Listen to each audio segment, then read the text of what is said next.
So if Fox News and Breitbart, right, these are his two favorite news organizations, if they are wrong, and then what, then, and he seems to have this, he finds the media to be very dishonest, he says, except for apparently these organizations or the New York Times when they're saying something good about him.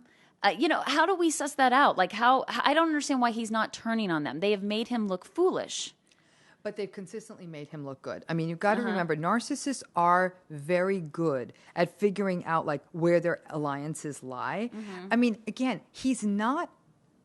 a narcissist is actually quite clever. They're not demented. They're not cognitively impaired. He knows exactly what's going on. And the fact of the matter is, more often than not, Fox gives him the benefit of the doubt. And in some ways, Fox is doing him a big favor right now. Because what the accusation of many has been, Fox is just blindly doing Trump's bidding. Now Trump can pull this arrow out of his quiver and say, no, they don't. They called me out on this, and he still, and see what I'm saying? So he's able to even use that to his advantage. And that's where narcissists are great. They can constantly sort of shift and move, and they do it so cleverly, it makes everyone else feel like they're losing their mind. But he is clear on his alliances, and he doesn't have a lot of them. Okay. And Breitbart and Fox are more than not consistently there. And so by doing this, they, in fact, have done him a little bit of a favor. It's strange, but that's what's playing out here. Again, they're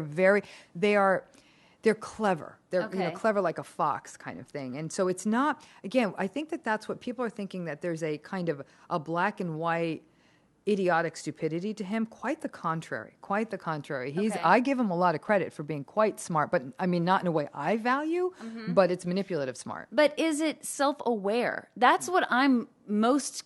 No. Everybody does give him credit for being smart, but then I think, isn't there a lack of self-awareness? Smart and self-aware are not the same thing. Okay. Self-aware usually means some level of taking personal responsibility, completely absent in the narcissist. It also means being aware of your impact on other people. He literally does not care about his impact on other people. Strangely enough, it was that stance that won him the election in many places. Yeah. We associate that with masculinity and sort of a masculine indifference. And that was something that many American voters were sort of looking for, was that kind of masculine indifference. But isn't that play into the relationships? Yes. Narcissists are very attractive and charming at the beginning, right? Which he was throughout the campaign. Maybe not to some folks, but in the macro, think of what he did. He looked deeply into the eyes of the disenfranchised and the dispossessed, and he's like, I love you, and I got your back. That's pretty seductive. That's pretty seductive. I get you when nobody else does. I get you when everybody's making fun of you.